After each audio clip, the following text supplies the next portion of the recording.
Boa tarde. É a 17ª live, hoje na terça-feira, porque às segundas, agora, eu ministro disciplina para pós-graduação. Então, até que esse módulo termine, nós vamos continuar às terças-feiras. Eu cumprimento a todos que estão me assistindo. Estou vendo aqui a doutora Francélia Paiva Simone, a doutora Graça, o Ricardo Ossami, pessoas que sempre estão nos prestigiando e para quem eu tenho o maior prazer em dialogar. Hoje nós chegamos à 5ª live do curso de Sociologia da Ciência, um curso que eu planejei para 5 encontros desses.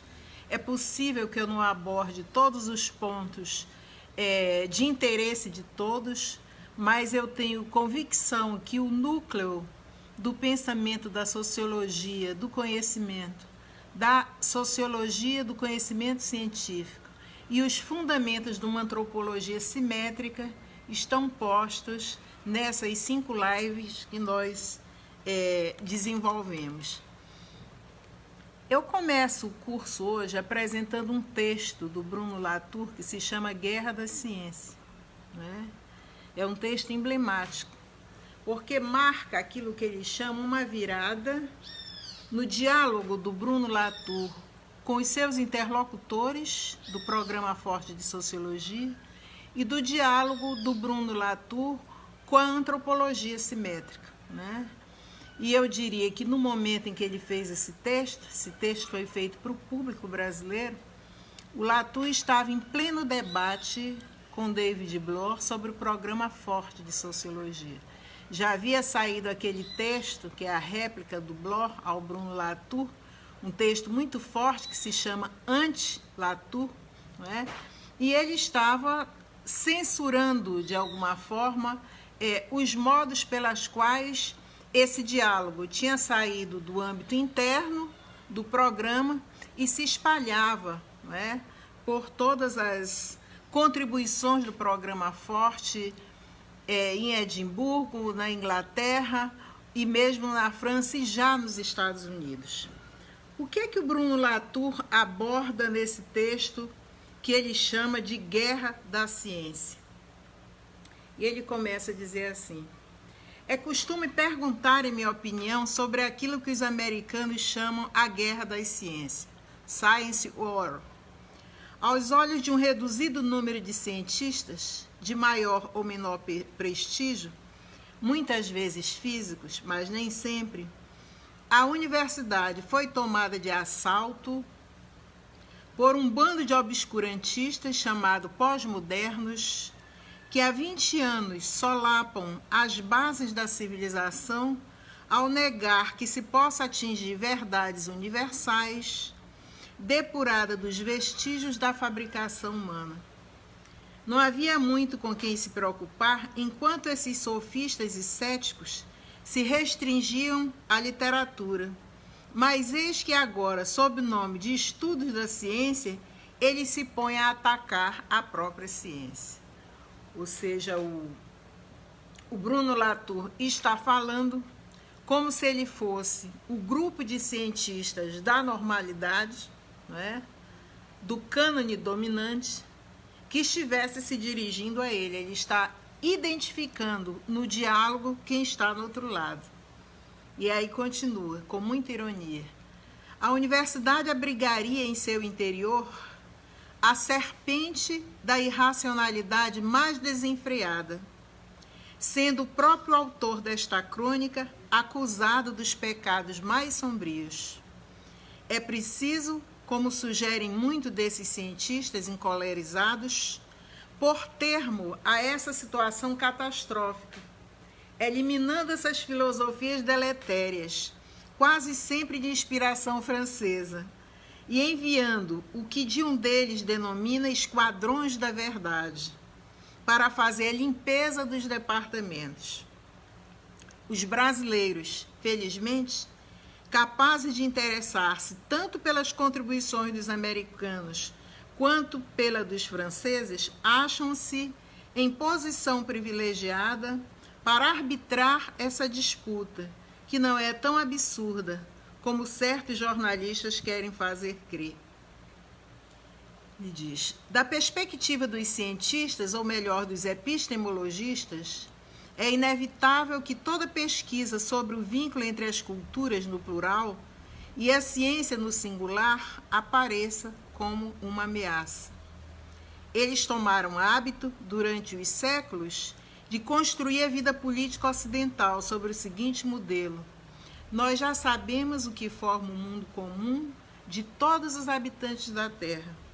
Ele é composto de partículas, átomos, gênios, neurônios, ecossistemas, infraestruturas, em suma, de um conjunto que forma a matéria e a natureza.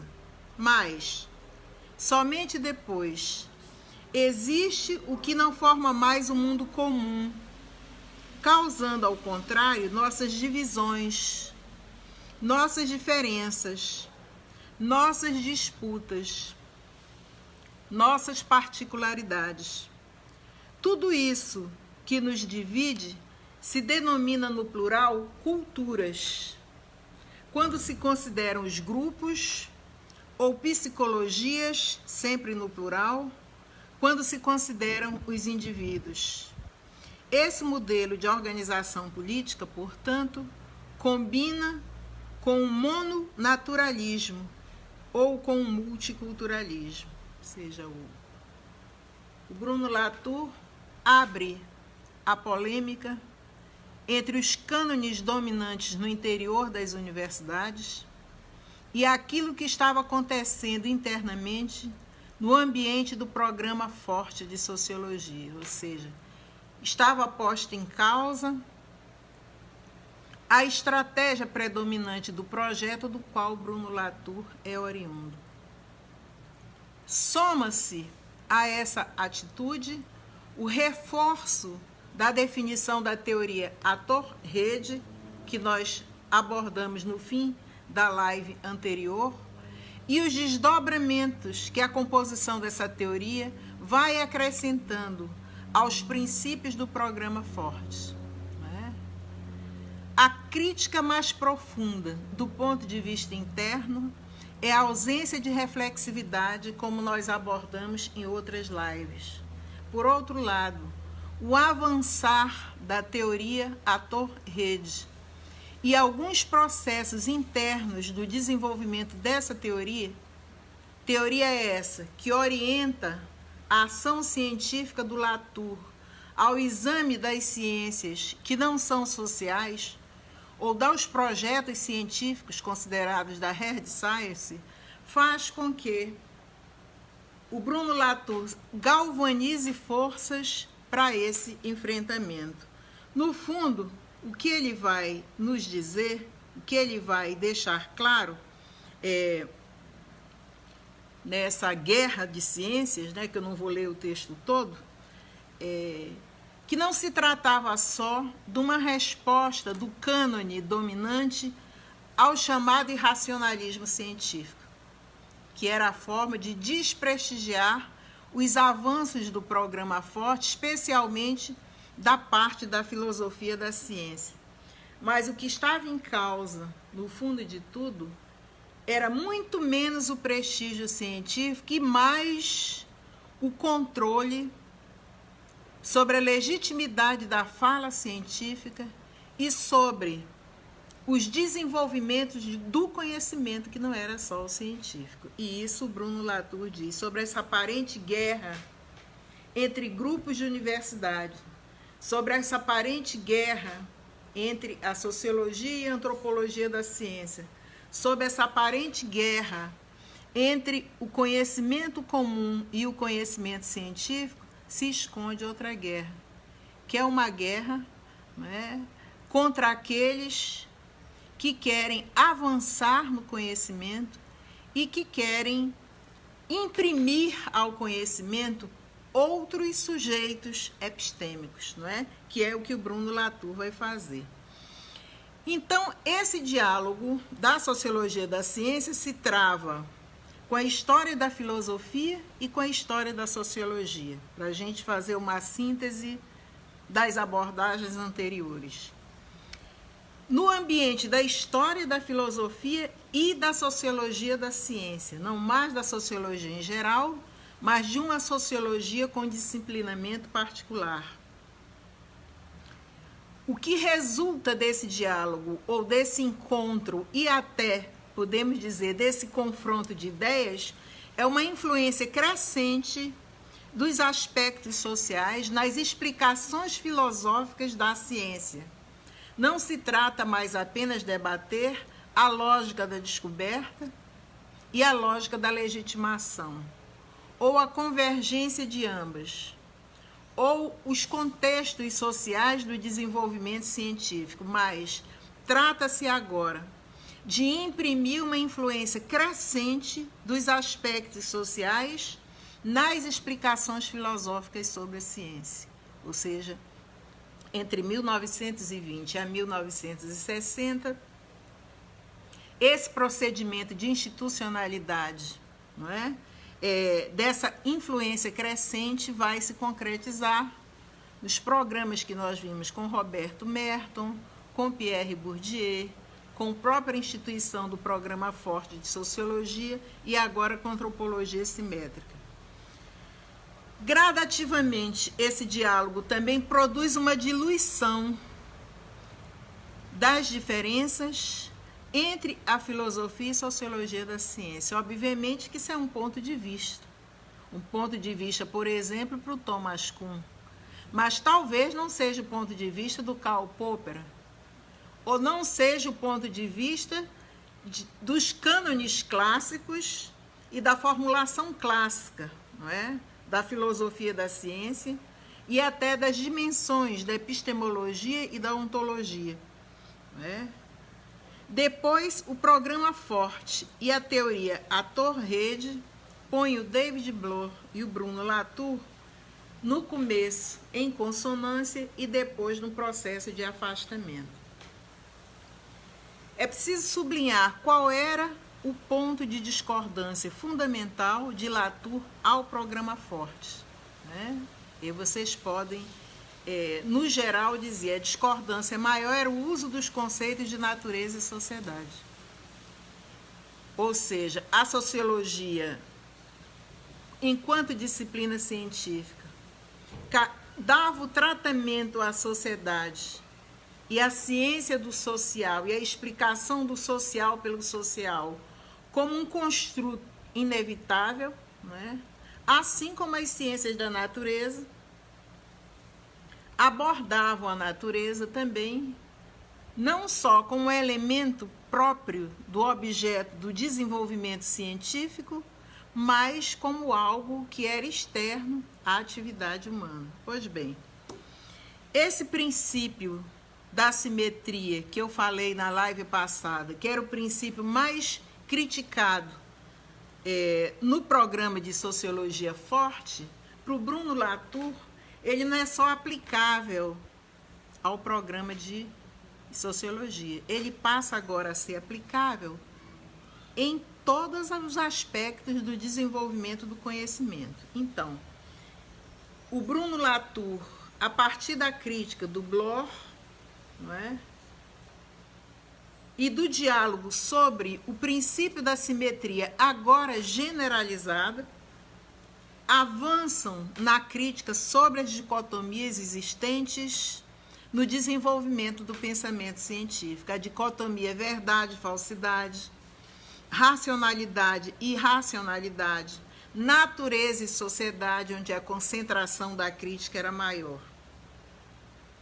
Mas também passa a se desenvolver através da teoria ator-rede, a todo o léxico científico, a toda abordagem das ciências da natureza e das ciências da sociedade, a todos os princípios de organização do acúmulo científico, das linguagens, das teorias, dos registros, ou seja, o princípio da simetria em Latour, né, vai assumir esse contorno de uma totalidade. E aí ele reposiciona, sim, o papel estruturante da explicação sociológica. E é a partir daí que o pensamento dele se torna mais audacioso, não é? Um desdobramento dessa crítica que se faz ao tratamento de natureza e sociedade, tanto Latour quanto Calon, não é? A partir da apresentação dessa teoria à Torrede, não é? Passam a abolir uma outra distinção importante, que é a distinção entre o contexto científico e o conteúdo científico. Porque essa distinção passa a mexer com um núcleo epistêmico muito importante da equação do processo de produção do conhecimento, que é a relação sujeito-objeto. Essa relação passa a ser profundamente alterada em suas tentativas de dissolução quando Latour propõe a abolição da distinção entre contexto científico e conteúdo científico, não é? Ou seja, está no cerne, então, e já está isso na Ciência em Ação, a proposta do Latour de uma crítica à epistemologia e a proposição da separação sujeito-objeto, não é?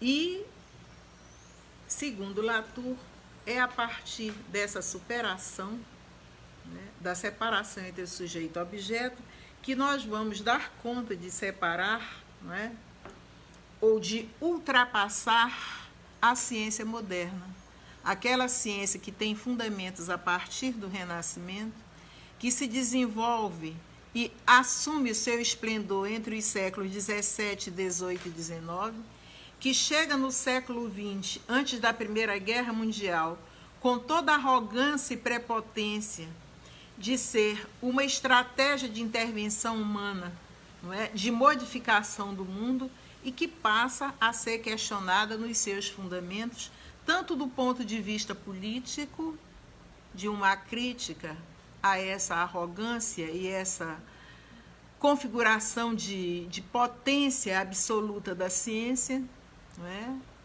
Que passa agora a ser criticada internamente nos seus fundamentos. O elemento heurístico pelo qual Bruno Latour vai colocar em evidência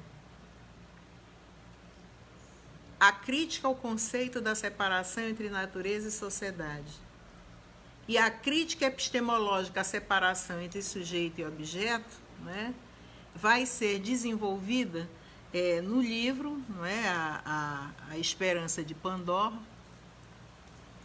em que ele vai acompanhar a expedição científica na Amazônia. Nós falamos en passant sobre essa expedição, mas dessa expedição, no relato do Latour, participavam 6 pessoas.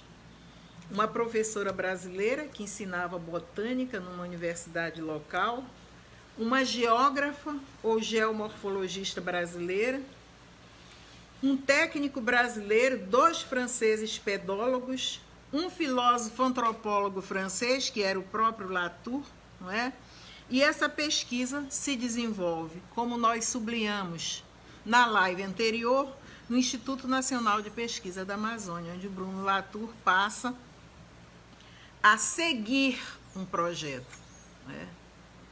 É a ilustração do modo pelo qual ele examina aquelas regras que foram apresentadas e os procedimentos de observação da ciência em ação. Ou seja, começar a seguir o projeto científico e os cientistas do próprio ambiente da caixa preta da ciência antes que ela se feche, antes que ela se torne segredo. Ele descreve a equipe de cientistas, dá alguns detalhes pessoais de cada um. Depois ele vai descrevendo os campos disciplinares desses cientistas. Ele diz: a botânica, grosso modo, pode ser considerada a ciência que lida com o estudo das plantas. A geomorfologia é uma área da geologia ou da geografia que estuda a história social e natural da forma da Terra. A pedologia é a ciência parará, parará. E ele vai descrevendo. Qual é o objetivo dele, não é? a escrever isso, ou a nos apresentar esse registro? Primeiro, a mostrar a variedade dos cientistas que existiam no projeto, o modo como métodos diferentes da ciência estavam abordando aquele projeto e o propósito daquele projeto na Amazônia, as diferentes teorias que eram utilizadas por esses corpos de conhecimento como seus objetos de estudo, não é? E ele vai fazendo uma análise da expedição a partir de diversos pontos de vista, não é? Algumas coisas estão claras, outras coisas estão subtendidas, mas chama a atenção do leitor, né, o Latour, sobre o modo como os cientistas utilizavam conhecimentos anteriores sobre a natureza da Amazônia e sobre a sociedade da Amazônia com o projeto em que eles estavam agindo naquele momento. Ele diz: os investigadores usavam o antigo mapa de um atlas brasileiro. As primeiras maneiras para se encontrar na floresta se baseiam em representações, anotem, nem sempre precisas, do trabalho de outras pessoas. Ora, ele descreve essa equipe de 6 cientistas, uma diversidade de técnicos, as instituições de apoio, no caso INPA, Universidade Federal de Roraima, o Instituto de Pesquisa do CNPq e do Ostorm, naquela época na França, e diz que o trabalho primeiro dos cientistas é olhar um mapa que não tinha sido feito por eles. Eu não sei se vocês lembram da figura do Janus ou do Yanni, envelhecido, e a ciência já feita. Ou seja, os cientistas que estão na ação dão um passo atrás para olhar a ciência já feita. Mais do que isso, olhar uma representação científica na forma de um mapa feita por outra pessoa. E é através desse mapa que eles vão ter um contato inicial com a floresta, ele disse. Certamente muitas horas de trabalho e muitas pessoas foram envolvidas na confecção daquele instrumento cartográfico. O próprio mapa, antes de ser feito, já trazia para si uma série de conhecimentos. Muitas convenções, muitos métodos foram estabelecidos para que ele pudesse fazer sentido. E aí abro aspas. Noções de traços, cores, legendas, coordenadas cartográficas básicas, referências cartográficas, referências geográficas, são alguns dos exemplos de trabalhos que foram feitos anteriormente por outras pessoas. Não fossem eles, os próprios cientistas, caso quisessem desenvolver suas pesquisas hoje, precisariam refazê-lo, desde as triangulações geométricas iniciais até as suas reproduções gráficas. Se formos ainda mais distantes no tempo, até mesmo as considerações sobre a própria geometria teriam que ser pensadas e trabalhadas até chegarmos no estado de coisas que os cientistas davam como pronto antes das suas investigações. Ou seja, a primeira coisa que chama a atenção do Bruno Latour nessa descrição é que a relação dos cientistas da expedição que ele estava acompanhando com o seu objeto de interesse, que era a floresta amazônica, no coração da Amazônia, se a gente olhar no mapa, que está Manaus, Roraima, nós estamos bem no centro da Amazônia, são essas inscrições. Os cientistas se relacionam com a floresta com várias mediações. E a primeira delas é a utilização de um conhecimento anterior sobre a floresta, inclusive da localização dessa floresta, não é? E a questão das inscrições põe o problema, que é de como transformar essas informações em signos que vão ser utilizados como registros e documentos sobre aquilo que é pesquisado. Embora o Bruno Latour esteja conversando sobre um modo de ilustrar a relação natureza e sociedade, isso serve para todos nós. Ou seja, o modo como nós começamos a estudar algo a partir de um conhecimento já pronto, ou o modo como nós começamos a estudar algo a partir da nossa própria relação direta com o objeto de interesse do nosso estudo. Ele diz, a primeira coisa, nós nos relacionamos com representações. Essas representações põem o problema das inscrições e dos significados que essas inscrições vão apresentar ou vão se relacionar com aquilo que o cientista está pesquisando, né? Aí ele continua a observação. Os cientistas, debruçados sobre uma mesa, perante mapas e fotos, apontam constantemente o dedo para eles. Eis o já citado na discussão apresentada por David Bloor como ato de ostenção. Mas ao fazer tais gestos, diz Latour, os cientistas não querem se referir ao mapa ou às imagens, mas sim à própria floresta. Ou seja, a floresta dos cientistas, que é o seu campo, é também a imagem representacional do acúmulo de conhecimento anterior sobre a floresta.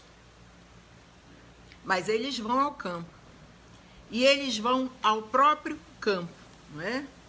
E aí o Latour faz a questão, né? Questão essa que é ampliada, né, pelo Daniel Tosini, que estuda esse problema da referência e da classificação em Latour. E a pergunta é essa: como se passa de um primeiro momento um apontar de dedos ao mapa ao próprio campo?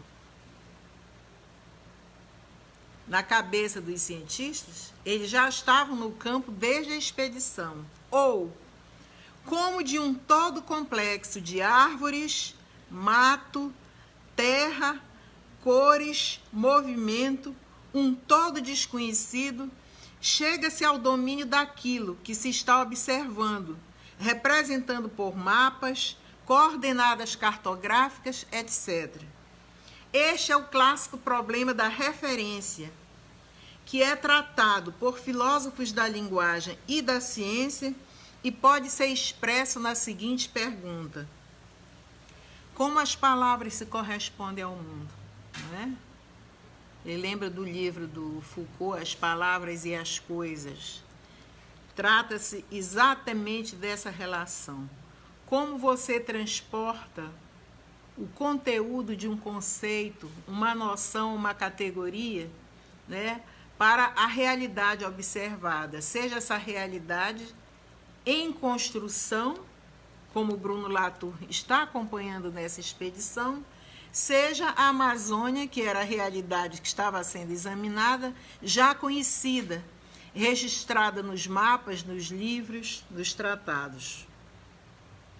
E ele diz: removam-se os mapas, confundam-se as convenções cartográficas, eliminem-se dezenas de milhares de horas investidas no Atlas do Radam Brasil, que era aquele levantamento, inventário de toda a Amazônia, e os nossos cientistas ficarão perdidos na paisagem, obrigados a reiniciar todo o trabalho de exploração, referenciação, triangulação e quadriangulação feito por centenas de predecessores.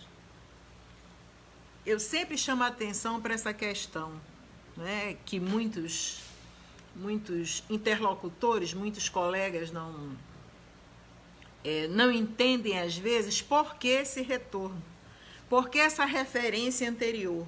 Muitos preferem, a partir do primeiro momento do desenvolvimento do conhecimento é olhar para frente, né? Olhar para a ação, né? Do meio para frente. E aqui o Latour está lembrando, se retirassem todos esses elementos que estão inscritos no conhecimento científico anterior, com certeza o projeto não começaria por ali. Eles estão começando porque há um acúmulo por centenas de predecessores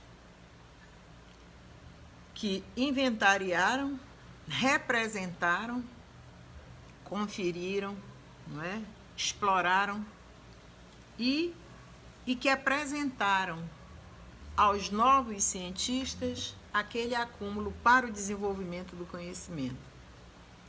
Ou seja, o Latour, na avaliação dos pesquisadores que estudam Latour, se recusa a trabalhar nesses termos, não é?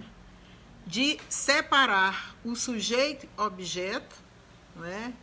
E de exigir essa certeza da explicação, porque ele não vê nenhuma correspondência entre a relação entre o conhecimento que está apresentado como feito e aquele conhecimento que está se fazendo, né? Então, o interessante para ele é se voltar para os próprios cientistas e seguir o comportamento deles e ver o que eles estão fazendo, ou onde eles estão encontrando ou não encontrando correspondência entre o conhecimento que já existia, pré-existente, e a realidade da expedição na Amazônia. Ele diz, eles estão lidando com fotografias, com gráficos, com mapas, que apresentam alguma semelhança entre si, mas também muitas diferenças. A fotografia de um terreno não é igual à representação desse mesmo terreno em um mapa. Um mapa pode representar um terreno de maneira diferente do outro. As anotações e os gráficos são bastante diferentes, tanto no mapa como na fotografia. Mas vai mais fundo, ele disse.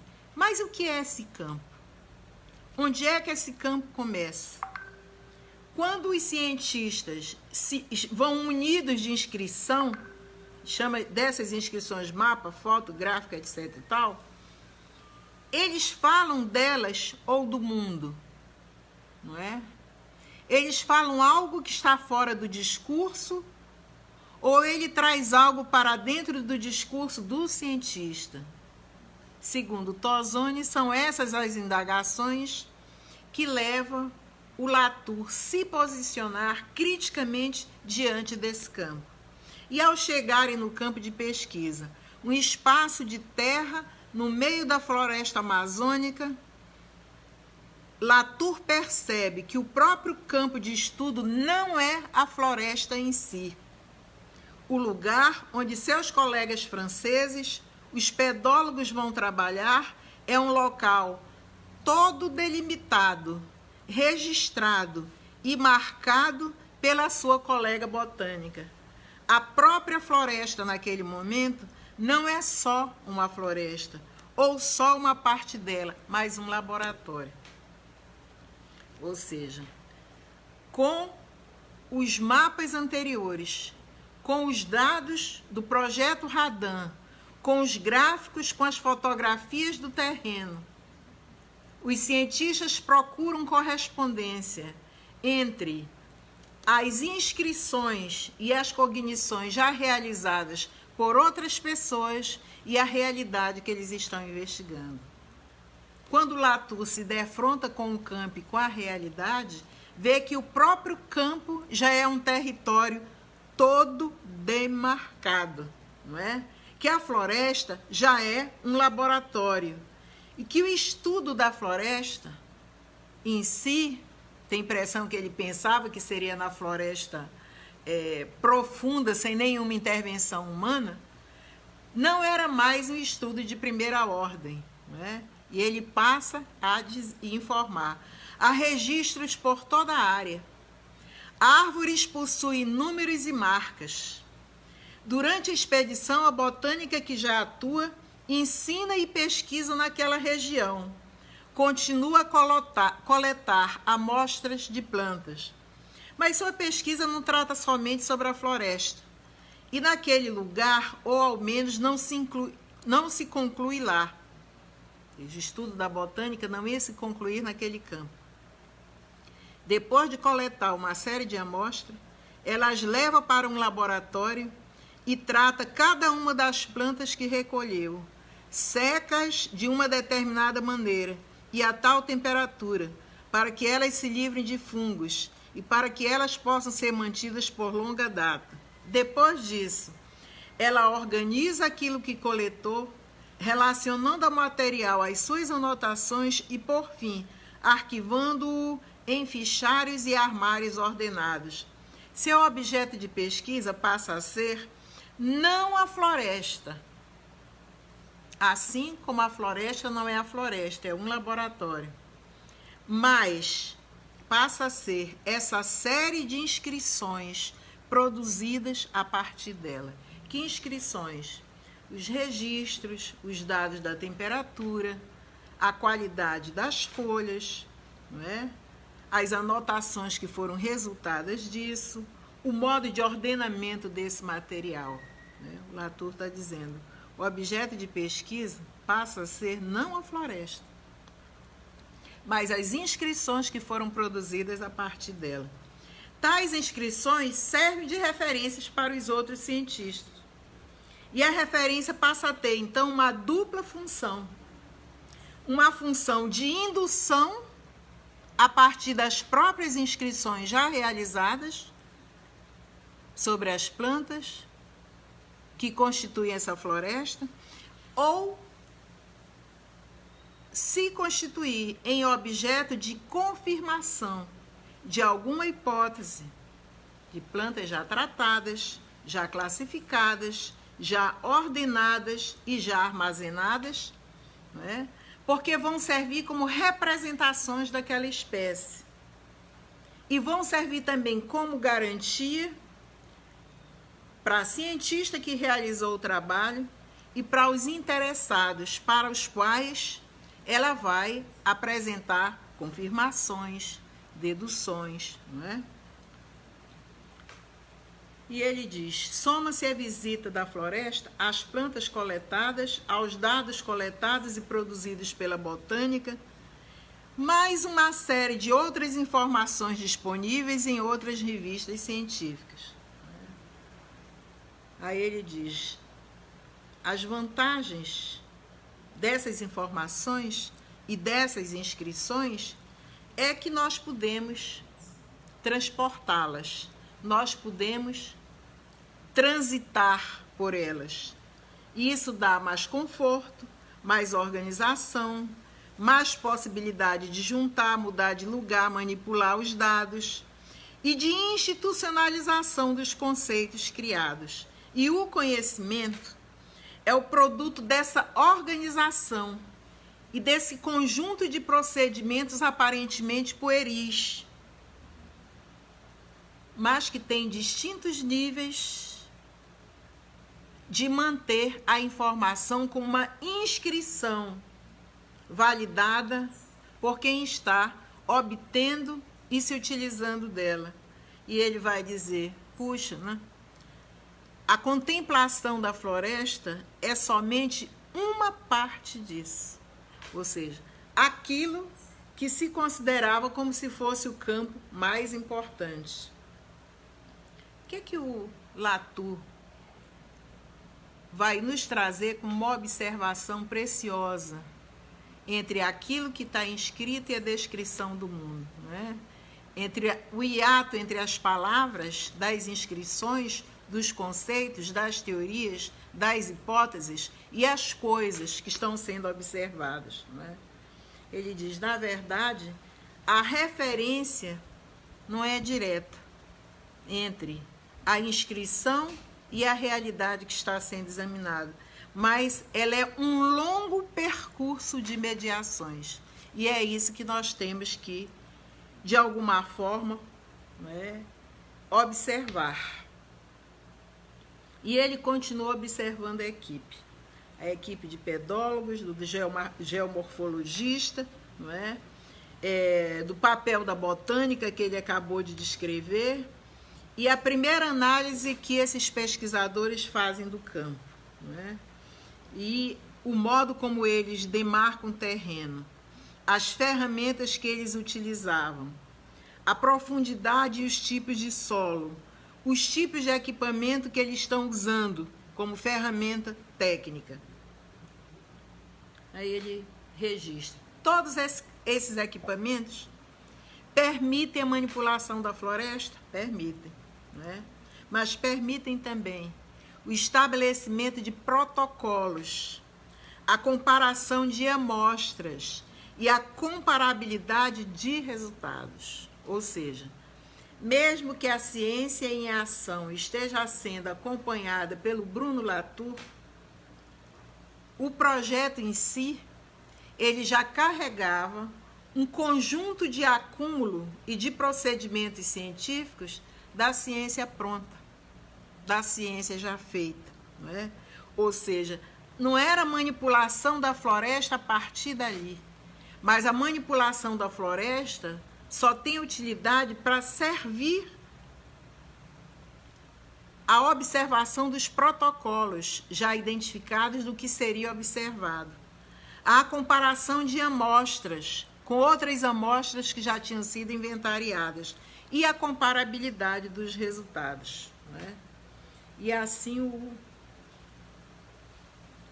o Latour apresenta uma dimensão dessa perplexidade, né? Essas informações, então, não são passíveis de questionamento, né? Será que elas vão ser legitimadas arbitrariamente apenas pelas convenções? Elas não vão ser questionadas em nenhum momento? Esses equipamentos eram precisos?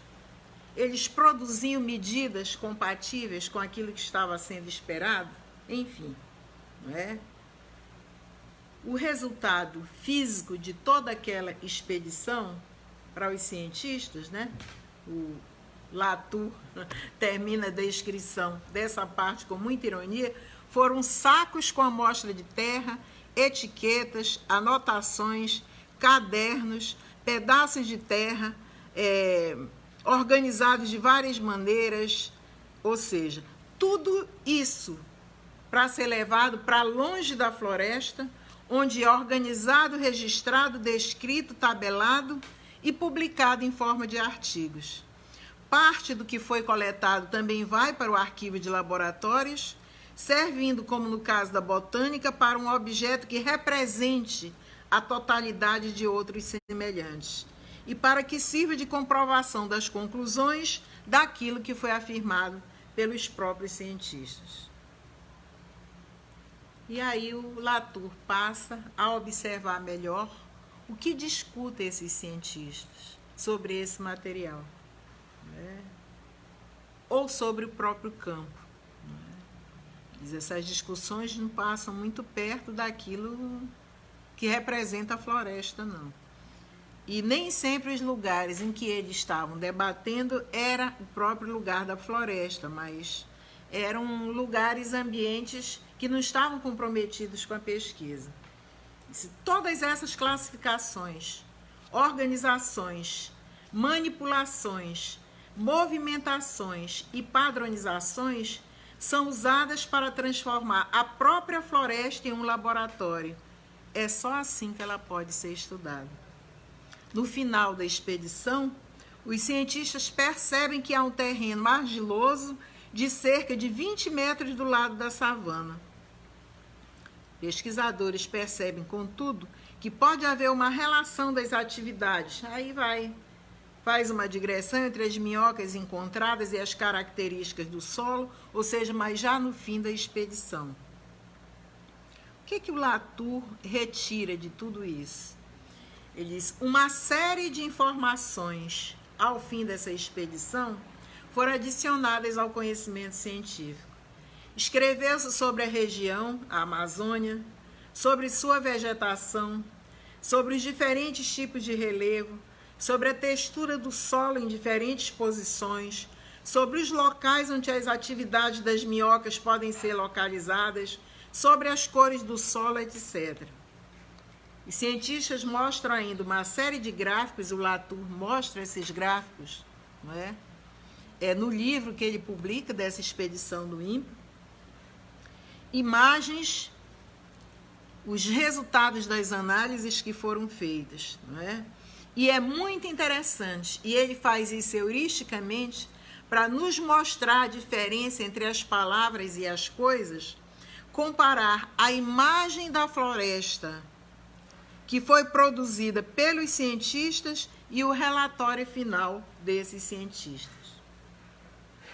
E aí vem a pergunta: qual é a relação da imagem inicial da floresta com o que foi escrito pelos cientistas? Não é? E aí ele diz: se fosse um filósofo tradicional que tentasse procurar a relação direta entre a teoria e o mundo, teria problemas para explicar essa série de passagens e transformações descritas por ele. Que série de passagens? O uso da ciência já pronta e das inscrições anteriores que estavam coexistindo com a equipe da expedição. As inscrições da qual os cientistas se valeram para compreender o ambiente, para compreender a especificidade da floresta. E, por fim, as inscrições que, articuladas com os protocolos já pré-existentes, com as hipóteses pré-existentes e com o tipo de conhecimento já formulado, iriam compor novas inscrições, um novo acúmulo sobre aquilo que já se sabia da floresta amazônica. Só para lembrar quem estiver assistindo agora, esse projeto, o Bruno Latour veio a Manaus e foi para o campo, foi em Roraima. Era um projeto de uma equipe francesa, de uma equipe brasileira, que estava estudando se a floresta estava invadindo o lavrado, não é? A savana do Rio Branco, ou se era a savana que estava invadindo a floresta. Essa discussão, apesar do projeto não existir mais, essa discussão, segundo os físicos que trabalham nessa área aqui, ainda existe e ainda está na agenda científica dessas pessoas. E é a partir dessa experiência que o Latour vai desenvolver um conceito que ele chama de referência circulante. Ele fala também de um tipo de filosofia que não deveria ser inscrita nos cânones, mas deveria ser uma filosofia da ciência deambulatória, que era para dar conta dessa dinâmica da ciência em ação. O problema é o mesmo, é a relação entre os signos, a significação teórica dos conceitos e das inscrições e o mundo, tomando o mundo como a realidade, como a natureza. Então ele vai chegar a algumas considerações. A referência, que é sempre um instrumento e um apoio a qualquer prática científica, neste caso, não está no caminho direto do signo às coisas, mas em todo o percurso tratado pelos cientistas. Ou seja, a referência feita se refaz, às vezes se destrói, se reconstrói, não é? E ela continua a se refazer durante todo o trajeto que o Latour acompanha, não é, essa equipe na Amazônia. Aí ele diz: a referência não estaria no caminho direto do signo às coisas, mas em todo o percurso tratado pelos cientistas. E ele dá exemplos muito interessantes, aparentemente triviais. Da floresta aos barbantes traçados na mata. Ele chega no campo, já está todo demarcado pela botânica. Como as pessoas vão a campo, num aldeamento indígena, e o ordenamento já está posto pelos habitantes, né, do lugar. Dos barbantes as anotações de um caderno, do solo aos cubos de terra, do pé do comparador. Deles, as informações sobre a cor, das dúvidas sobre a textura, as informações táteis e gustativas dos cientistas, das muitas anotações aos gráficos e tabelas, de exemplos às gavetas de consulta, dos gráficos aos artigos. Ou seja, ele refaz todo o trajeto, não é só o trajeto da viagem, mas é o trajeto da dinâmica interna, não é? E é o trajeto pelo qual ele vai apresentar o processo pelo qual se constrói o conhecimento por meio de uma cadeia complexa de relações, das mais simples às mais complexas, das consideradas mais importantes para os cânones tradicionais às menos importantes para esses cânones, que o Latour põe no mesmo patamar de importância. Para Latour, representá-lo por uma mera tentativa de relacionar signos de um lado e mundo exterior de outro, é simplificar por demais e se abster de compreender como as coisas realmente ocorrem, né?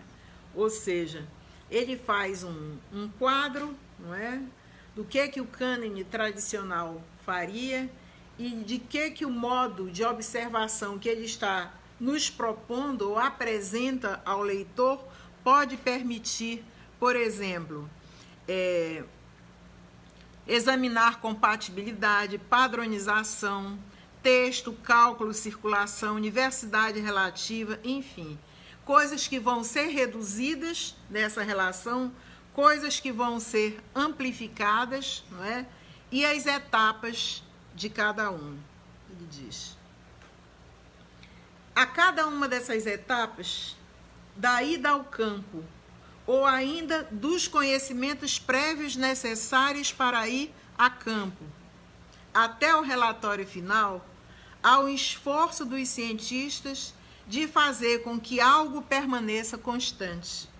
Desse aspecto, para superar a distinção entre sujeito e objeto, agora é o Tosini falando, Latour recorre a uma análise na qual essa distinção se multiplica. Ou seja, quanto mais a multicausalidade e a multiplicidade de referências de inscrições daquilo que é comumente chamado como sujeito, das cognições, do mesmo modo, a multiplicidade de dados observáveis da realidade que está sendo reexaminada e reconstruída pelo campo, cada vez mais torna-se, no entendimento do Latour, não é, uma imbricação muito grande entre sujeito e objeto e torna essa distinção e essa separação para ele descartável, não é? Ele diz, o resultado disso é a eliminação dos extremos. Sociedade aqui, natureza aqui, está eliminado. Sujeito aqui, objeto aqui, está eliminado. Não há uma palavra com relação direta a uma coisa. Não há um sujeito com relação direta ao objeto. Há uma série de momentos descontínuos no qual é possível identificar essas separações e esses hiatos e também o esforço para que algo se mantenha constante apesar das diferenças. Qual seria esse algo? Não é? E de novo ele diz, as inscrições, as referências circulantes, que passam a ser tratadas como dado mesmo, como realidade mesmo. Então, nesse caso, é melhor que a gente elimine esse distanciamento entre o sujeito e o objeto, não é? Para que desse modo nós possamos compreender de um modo mais próximo como é que essas referências que vão ser utilizadas posteriormente são construídas. E aí vem o seguinte acordo, né? A seguinte resolutividade. Tratar da referência é procurar entender esse processo de aumento de diferenças e de perdas, ao mesmo tempo que se procura manter e ganhar algo. É compreender as transformações e o que torna a circulação dessas transformações viáveis. Aí, diante disso, há uma outra ilustração do Ciência e Ação e na Esperança de Pandora, onde ele mostra esses hiatos, onde ele mostra esse acúmulo, onde ele mostra algumas perdas, ou seja, se perde muito na pesquisa de campo, porque não há como um protocolo ou uma convenção ser superada em relação àquilo que foi perdido, não é? E ele passa a deixar mais clara qual é a diferença, não é, entre contexto e conteúdo e por que ele acha que essa diferença tem que ser abolida. O que seria o contexto, né? O contexto científico, né? Seria tudo aquilo que está externamente se desenvolvendo, mesmo que seja em apoio ao desenvolvimento científico, ao desenvolvimento de um projeto. O conteúdo seria o núcleo duro, seria a parte específica da atividade científica, não é? No qual esse contexto seria importante para dar sustentação às possibilidades de realização desse conteúdo. Mas os objetivos de um não precisam estar relacionados ao outro. O que o Latour está criticando é que o contexto científico é sempre visto como político, como ideológico, como impuro, como dependente de causas materiais, como dependente da lógica institucional, que são os meios. E o conteúdo científico propriamente dito, a parte dura, é sempre pura, é sempre absoluta, é sempre correta, uma vez que tem atendido às convenções e os protocolos, e não pode ser posta em dúvida. Diz, aí é que está a questão. Quando nós seguimos as expedições, não só essa, mas outras, em outros cantos do mundo, o conteúdo da ciência não tem nada de puro, o conteúdo da ciência também é ideológico, o conteúdo da ciência também está sujeito às impurezas da política, e é isso que me interessa, né? Para entender a ciência, as impurezas deveriam ser deixadas de lado, a ciência pura de um lado, a política pura de outro lado, não é? Aquilo que é interno à própria atividade e o externo à própria atividade, elas têm história, elas têm pureza e impureza, elas têm explicações convincentes ou não, e todas elas interessam a simetria da nossa análise, não é? Nós não podemos excluí-la. Nós não podemos excluí-la porque nós vamos usar o princípio da simetria não só aplicado à sociologia da ciência, mas ele somado à causalidade e à imparcialidade, ele agora vai girar em torno de todo e qualquer tipo de procedimento racional. E aí ele cita em uma imagem já o princípio da simetria generalizada, distinto do princípio da simetria que era restrito ao programa Ford, onde iria tratar do mesmo modo verdade, falsidade, racional e irracional, sucesso, fracasso, etc. e tal. Explicar da mesma maneira, não é? O sucesso científico e o fracasso científico. Agora não se trata mais apenas disso. O princípio da simetria generalizada explica com os mesmos termos o contexto e o conteúdo científico, a natureza e a sociedade. E aí inclui verdade e falsidade, racionalidade e irracionalidade, sucesso e fracasso e, obviamente, natureza e sociedade. E o princípio de simetria generalizado, mais expandido ainda, não é? Faz oposição ao acordo moderno pelo qual, não é, o desenvolvimento científico produziu conhecimento até hoje. Ou seja, eu estou mostrando algumas mediações do pensamento do Bruno Latour, porque as pessoas vão conhecendo o pensamento antes de ele estar pronto. Esse é o princípio pelo qual Latour nos convida a praticar a sua sociologia do conhecimento científico ou a sua antropologia simétrica, não é? E ele diz, nós precisamos verificar, não é, que há esse conjunto de regras, eles não são constantes, elas não são constantes, elas são na circunstância do desenvolvimento das atividades que estão sendo examinadas. E aqui eu acho que a contribuição das teses, das dissertações que surgem a partir dos estudos do Latour e de toda essa cisão entre o programa forte de sociologia, da própria sociologia do conhecimento científico, para a antropologia do conhecimento científico, elas se tornam importantes, não é?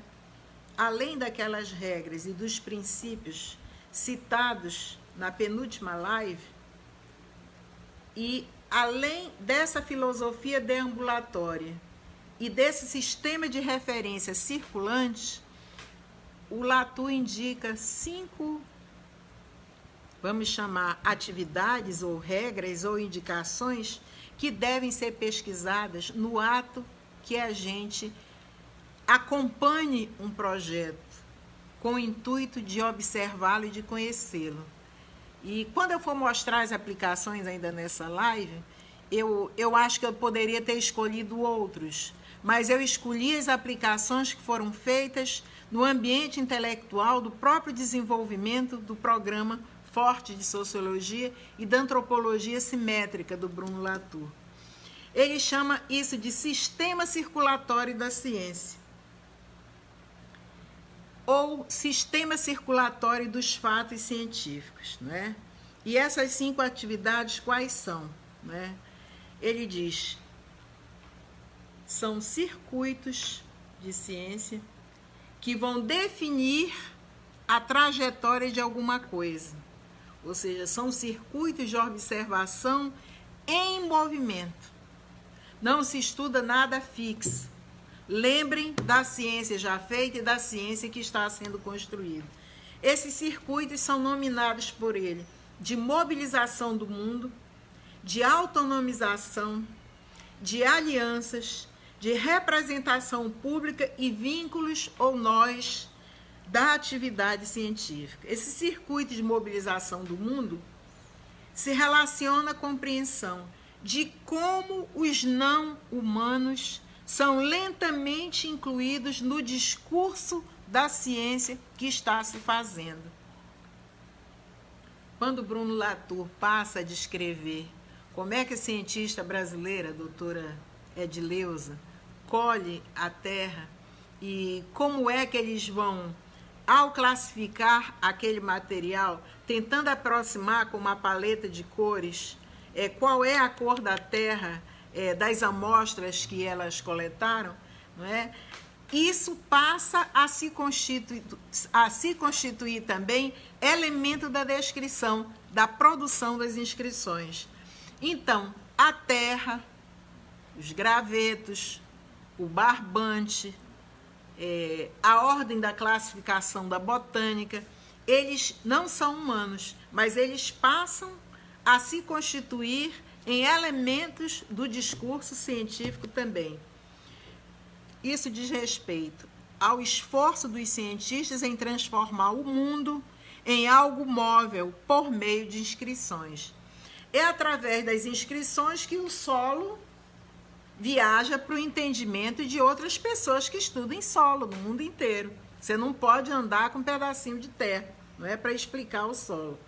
Então, esse circuito da mobilização do mundo se reporta a forma como os elementos não humanos são lentamente incluídos no discurso científico. Ele diz, no caso da expedição da Amazônia, todas aquelas tabelas e produtos dos instrumentos científicos. Ele apresenta também um outro exemplo de aplicação, no caso da fissão nuclear, do físico Joliot, do modo como ele não foi muito bem interpretado pelo segmento da ciência, devido à expectativa que o mundo da política e que os governos tinham do uso da energia nuclear, não é? E, de alguma forma, essas inscrições, elas têm que ser apresentadas de tal modo que elas sejam críveis, mesmo que elas sejam manipuladas, que elas sejam móveis, que dá a ideia de que elas não são rígidas, de que elas sejam legíveis para outros cientistas que não estavam presentes em todo o processo de criação da inscrição. Então, se esse circuito de mobilização do mundo não é bem realizado com esse significado, de como a gente vai explicar a inserção dos não humanos no discurso científico, as coisas já se tornam mais difíceis. O ciclo da autonomização, que se refere ao desenvolvimento de uma área científica até ela se tornar autônoma. Quando o cientista é maduro, seguro, ele mesmo é a própria plataforma científica. A palavra dele já serve de decisão para uma consultoria. Ele já impõe uma autoridade de inscrição a partir da sua própria fala. Mas muitas vezes essa autoridade e essa credibilidade não é só dele, é da instituição, não é? Então, um laboratório forte, uma instituição de credibilidade. Aqui no Brasil, quando a pessoa faz doutorado na USP e na Unicamp, você já sente um peso institucional, não é? Mesmo que o protocolo de realização dos mestrados e doutorados sejam mais ou menos os mesmos do ponto de vista da obtenção do resultado, que é a dissertação ou a tese, e do diploma posteriormente. Então, esse estudo da autonomização, que está dentro do sistema regulatório da ciência, não é? Envolve análise das instituições científicas, das sociedades científicas, daquelas que se tornaram independentes, daquelas que desenvolvem seus próprios critérios e métodos de pesquisa, e isso envolve centros de pesquisa, departamentos universitários, laboratórios privados, órgãos governamentais, etc. Eu me lembro que logo que eu entrei na universidade, o sonho do nosso reitor era criar algo na Universidade Federal, finalmente depois se conseguiu, com o Centro de Ciências do Ambiente, que chegasse pelo menos aos pés do NAIA, do Núcleo de Altos Estudos Amazônicos. Por quê? Porque o NAIA congregava uma inteligência crítica, de economistas, de antropólogos. Eles foram os primeiros a examinar os processos de modernização da Amazônia. Eles foram os primeiros a criticar os grandes projetos da Amazônia. Eles foram os primeiros a trazer levas e levas de pesquisadores, o NAIA da UFPA, para estudar a América Latina como um todo. Eles criaram redes de colaboração que hoje o Latour chamaria de redes sociotécnicas. Eles passaram a inspirar projetos de desenvolvimento regional. Eles passaram a debater os destinos da universidade na região norte, ou seja, algo que sai de uma rede de colaboração interna de pesquisadores e passa a transferir o conteúdo dessa rede para o próprio contexto. Do mesmo modo como eles interferem no contexto e fazem com que o contexto apoie e dê sustentação à parte dura do conteúdo científico propriamente desenvolvido. O Latour não vê nenhum problema em que isso se realize. O terceiro aspecto do sistema circulatório é o circuito de alianças. E aqui nós vamos estudar as estratégias. Nós vamos compreender as maneiras utilizadas pelas equipes científicas para atrair os interesses alheios, não é? Para atrair a atenção da sociedade, para fazer com que esse percurso da ciência seja apoiado. Da agora eu vi a doutora Egler, não é, entre as pessoas dessa audiência, dessa live, é fazer o que o LEPET está fazendo de novo. Atrair interlocução, atrair interlocutores qualificados e atrair opiniões e modos de interpretação da ciência que está sendo realizada. Ou seja, e é bom lembrar, de novo, que aquela separação arbitrária entre o conteúdo da ciência que é puro e o contexto que não é puro está dissolvida no Bruno Latour, não é? Então, tudo aquilo que essa aliança possa promover, na opinião do Latour, não atrapalha a ciência, não mancha a ciência, não contamina o pensamento científico, mas, na verdade, propulsiona a ciência a ser inovadora. E esse é um aspecto fundamental, considerando que muitas pessoas se acomodam na ciência normal e não praticam a inovação propriamente dita. O quarto circuito é das relações públicas, que se refere a todos os esforços que a equipe científica, que uma rede ou um ator-rede, que é um instituto, um centro de pesquisa ou um projeto, o esforço enorme que eles fazem para interagir com a sociedade, civil. Aqui se compreende como comunidade civil, assim chamada pelo Latour, a mídia, os eruditos de outras áreas, mas também as pessoas comuns, porque elas vão formar a grande massa de apoio, não é? E vão compreender a utilidade da ciência, às vezes com muito mais propriedade do que aqueles que não têm necessidade sobre esta ou outra expressão da produção do conhecimento científico. E o quinto e último circuito é aquele que é chamado de vínculos e de nós, não é? E é esse que mantém todos os demais juntos. É nele, aqui então, que está entendido como o conteúdo de interesse dos estudos passa também a interessar e incluir o contexto. E aqui estão apresentadas as teorias, os cálculos, o conhecimento sobre as entidades pesquisadas, não é? E isso também é extremamente importante. Nesse livro, o Latour faz uma representação gráfica sobre o conhecimento científico tradicional e sobre a forma pela qual esses circuitos da ciência, esse sistema circulatório do conhecimento científico passa a ser investigado. Vocês estão vendo, então, que não há mais limite que permita colocar em causa o avanço do desenvolvimento da antropologia simétrica ou da antropologia do conhecimento científico.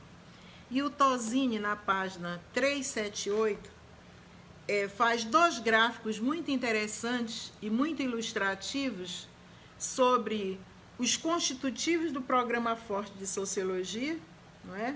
E os constitutivos da teoria ator-rede para o Bruno Latour, e o suporte entre ambos. Mas, na verdade, tudo pode se resumir a uma pergunta: como explicar a ciência ou o conhecimento de maneira realista? Segundo Bruno Latour, como explicar o conhecimento ou a realidade sem recorrer às divisões propostas pela filosofia e pelas sociologias modernas? Filosofias, sempre no plural. Como reagregar o social? Todo esse trabalho também tem a ver com a obra dele, né? Como reagregar o social. Como seguir todos os agentes do conhecimento. Como não bloquear os caminhos dos interessados em estudar o conhecimento e a realidade. E mostra, numa outra figura, a interseção entre o conhecimento produzido pelo David Bloor, o conhecimento produzido pelo Bruno Latour, as semelhanças e as diferenças. Eu só vou destacar os pontos comuns. Eu já apresentei durante essas 5 lives algumas diferenças, imaginam, são inúmeras, mas a gente tem que fazer a opção. Então, ambos estudam a ciência em ação. Ambos privilegiam o estudo das controvérsias. Ambos dão um novo enfoque, um novo tratamento e um processo de purificação do empirismo. Ambos abordam a reflexividade e ambos produzem relatos históricos sobre o desenvolvimento do conhecimento científico. Eu quero aqui lembrar que o Latour enfatiza o movimento, ou seja, a ciência em ação. Ele trabalha mais as conexões do que os resultados. Ele faz a distinção entre mediadores da ciência e intermediários, colocando mediadores como aqueles inovadores e colocando os intermediários da ação como aqueles que veem a ação estática e não alteram essa ação, não é? E expande a simetria, ela não é mais restrita à simetria do processo de produção do conhecimento, da sociologia, do conhecimento científico, mas ela passa a ser analisada ao conhecimento como um todo. E alguns críticos das várias teses que nós examinamos durante esse percurso chamam o método do Latour de método negativo. Ele diz o que não fazer, como não bloquear os estudos. E ele cria um vocabulário muito particular, muito original, numa infralinguagem de classificação das inscrições no momento mesmo que elas estão desenvolvidas. E aí ele cita como exemplo vários mecanismos aconselhadores e que sugerem itinerários e repertórios, como nós acabamos de falar do sistema circulatório. Tem uma outra tese que não vai dar tempo de discutir aqui, talvez numa outra oportunidade, é uma tese do Tarcísio Sá Cardoso, da PUC de São Paulo. Ele só estuda mediação em Bruno Latour. Quem quiser ser especialista em distinguir a função intermediária e a função de mediação, leia esse trabalho. O trabalho tem o título Epistemologia da Mediação em Bruno Latour. Eu vou usar com a minha turma agora na pós-graduação parte desse material. É um doutorado em Tecnologias da Inteligência e em Design Digital, onde ele vai tratar dimensões da mediação que estão na tradução, na composição, na reversibilidade e na delegação. Ou seja, só o exame interno de como a mediação passa a ser entendida como tradução, como é que essa tradução induz mediadores à coexistência, como é que essas operações de mediação são desenvolvidas e como é, atenção, que essas mediações provocam alteração nos actantes. Só isso já valeria a pena a leitura dessa tese, não é? E ele vai caracterizar, não é, de uma por uma. E eu queria ler um fragmento da conclusão dessa tese, porque o Cardoso faz uma interpretação do Latour e da importância do Latour nos estudos interdisciplinares. E ele vai dizer isso, né? O caminhar da instabilidade para a estabilidade. Ao caminhar da instabilidade para a estabilidade, as práticas investigativas que se utilizam do modelo latouriano não podem mais partir de um modelo estanque, pois, ao contrário do pensamento moderno, o saber que mais interessa a teoria à torre, a TAR, é tão mais forte quanto mais compartilhado, quanto mais heterogêneo for. Né? Do mesmo modo como os agenciamentos caducam quando perdem de vista as multiplicidades vigentes, os saberes inter- e transdisciplinares devem evitar ao máximo perder as conexões que lhes são inerentes. Nesse sentido, o pensamento de Latour interessa a todo e qualquer estudo interdisciplinar, já que o seu modelo investigativo advoga em prol do trânsito, prestem bem atenção, ou seja, do movimento, do trânsito, da agência, da composição, da arregimentação, da disputa, resumidamente, da mediação. Então, com essas palavras, eu creio que nós chegamos a um acúmulo, eu não digo suficiente, mas importante, de iniciação ao pensamento científico do Bruno Latour, e que essa iniciação é fundamental para nós compreendermos a evolução da sociologia do conhecimento, a especialização da sociologia da ciência e do ethos científico, a compreensão da relação entre o ethos, o hábitos científicos já proposto em Bourdieu e a organização dos campos científicos e o modo como o programa Forte induz a essa ruptura. Ruptura essa, não é, que é apresentada em Bruno Latour. E eu trouxe, para ilustrar a conclusão dessa aula, a informação sobre 2 trabalhos, né? Um trabalho que foi desenvolvido pela Ana Célia Ossami de Figueiredo, que se chama Percurso e Controvérsias, o jornalismo científico para além das páginas da educação do jornal A Crítica, que foi uma dissertação de mestrado, orientado pela doutora Zeina Tomé, no programa de pós-graduação de educação.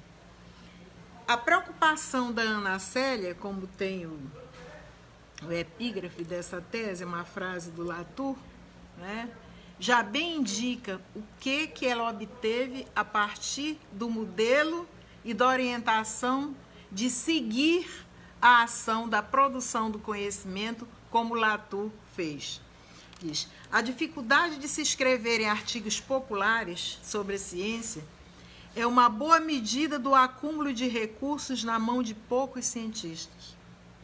É difícil divulgar a ciência porque ela é planejada para alijar logo de cara a maioria das pessoas. Não espanta que professores, jornalistas, divulgadores encontremos tantas dificuldades quando tentamos trazer de volta os leitores excluídos. Eu achei genial a aplicação da TAR, né? Viu, Edila Moura, que está nos assistindo, uma cientista lá do Instituto de Desenvolvimento Sustentável Mamirauá e da Universidade Federal do Pará. Muito importante para nós entendermos o jornalismo científico como um modo de inscrição na rede de colaboração científica, especialmente da Amazônia. A Ana Célia faz isso. Ela parte de um contexto altamente sugestivo, que é o modo pelo qual a implantação da Secretaria de Ciência e Tecnologia da FAPEAM, a inserção de outras atividades científicas nos programas de mestrado e doutorado, suscitaram, ou que cada instituição tivesse um jornalismo apropriado institucionalmente para levar o conhecimento do público à produção científica, segundo o ponto de vista dessa instituição, e o modo como a própria pauta jornalística acolhe o jornalismo científico. Então, eu só vou citar o resumo, vocês procurem a tese, tem no TED da UFAM, que é uma aplicação quase canônica, viu, Ana Célia, da TAR. Ela realmente se atém à TAR. Ela utiliza a TAR para praticar vários daqueles movimentos de aproximação entre as cognições e as coisas e a realidade. Ela diz: esse trabalho investigou a produção de matérias na área de jornalismo científico na página da educação do jornal A Crítica, com o objetivo de mostrar o percurso desse processo, desde a informação selecionada como notícia, a elaboração da pauta, a captação da entrevista, escrita do texto até a publicação, buscando identificar as controvérsias resultantes do produto final à reportagem. Como suporte teórico da obra de Bruno Latour, a teoria ator-rede, foram identificadas as redes de atores humanos e não humanos constituídas, ou seja, ela já está usando a própria relação entre quase-humanos, entre quase-objetos, e que o ator não é o ator da sociologia clássica e tradicional, mas é o ator, qualquer entidade instituída de actância, né, que pode ser até um não humano. Foram identificadas as redes de atores humanos e não humanos constituídas, tecidas ou acionadas para a produção do texto jornalístico na modalidade científica, a qual é definida por Latour como a melhor alternativa para mostrar a construção de uma rede envolvendo a produção da ciência. Identificamos a rede de atores humanos e não humanos formada para a produção do texto de jornalismo científico. Todas as condições e circunstâncias que geram o ambiente de uma edição de jornal foram identificados na dinâmica desse estudo da Ana-Célia humana, da Ana-Célia Ossami, como não humanos, não é?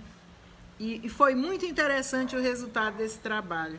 E ela caracteriza a rede, não é? A rede inclui o entrevistado e o seu interesse em divulgar a informação, a assessoria de imprensa que oferece a pauta, a decisão do editor da página em aceitá-la e do repórter que procedeu ao trabalho de entrevistar e escrever o texto final a ser editado, paginado graficamente e publicado.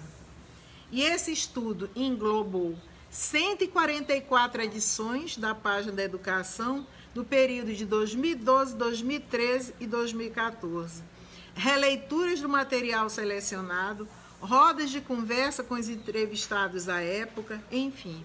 Ela vai descrevendo todo o procedimento que envolve a edição do jornalismo científico ou das pautas de informação do jornalismo científico que passam a se inscrever no sistema circulatório da ciência, como nós vimos, não é? Naquela condição do esforço da ciência se aproximar da comunidade civil. E, na conclusão que a Ana-Célia apresenta no resumo, ela diz dessa forma: revelamos a existência da caixa preta dos fatos jornalísticos, que nos apresenta uma nova maneira de compreender a produção dos fatos, que se tornaram matérias publicadas na referida página. E, na conclusão dela, né, que além de ser jornalista e mestre em educação, também é uma poeta, ela deixa uma mensagem poética, uma mensagem de esperança, né, de que esse trabalho possa servir